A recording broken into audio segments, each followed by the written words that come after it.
Kitabu cha Kutoka 20 mstari wa 1 hadi wa 3. Mungu akasema maneno haya yote. Akasema, mimi ni Bwana Mungu wako niliyekutoa katika nchi ya Misri, katika nyumba ya utumwa. Usiwe na miungu mingine ila mimi. Mstari wa 4. Usijifanyie sanamu ya kuchongwa wala mfano wa kitu chochote kilicho juu mbinguni wala kilicho chini ya dunia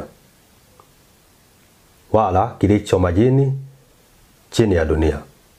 Usivisujudie wala kuvitumikia, kwa kuwa mimi Bwana Mungu wako ni Mungu mwenye wivu, nitawapatilizia wana maovu ya baba zao